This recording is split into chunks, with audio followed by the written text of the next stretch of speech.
It's PMQs today, so it's going to be a very busy one. Let's talk to our political correspondent, Tom Harwood, who's here. I mean, clearly, we've got three big issues which have all got to dominate today, haven't we? And clearly the situation in Ukraine, clearly the cost of living crisis, and clearly the end of the coronavirus restrictions.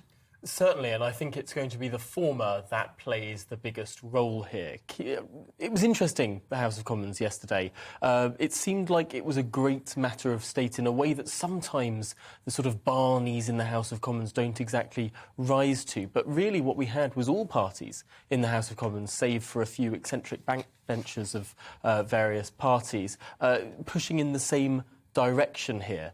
And it was interesting to see Sir Keir Starmer actually pushing for the Conservative Party, Boris Johnson, to go further in terms of sanctions against Russia, being stronger in his line in support of NATO and the West, although this is where it comes into a tricky point for Britain and for Parliament, because ultimately what Number 10 has been aiming to do with these sanctions is walk in lockstep with partners in Europe and in the United States of America. There have been so many coordination calls between London and Washington and Brussels, trying to make these sanctions sort of mesh together. The UK going harder on the financials, Europe going harder on gas.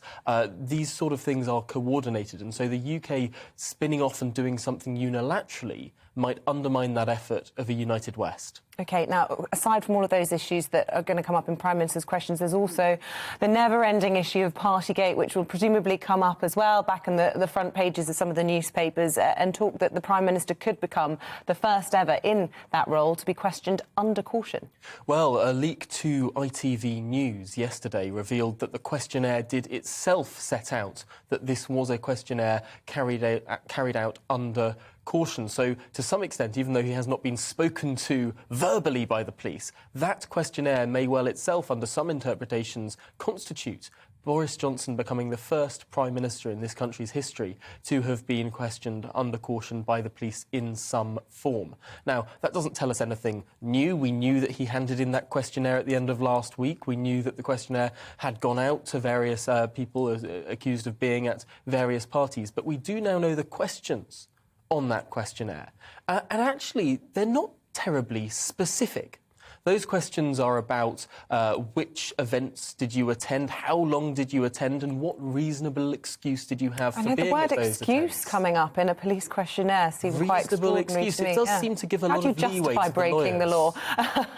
It does seem to give a lot of leeway to the lawyers, particularly in the case of Boris Johnson, who, let's not forget, this was his house. Potentially, I don't think that it's out of the realms of possibility that Boris Johnson gets away with this without a fixed penalty notice. Well, we'll have to wait and see. Tom Harwood, always good to hear from you.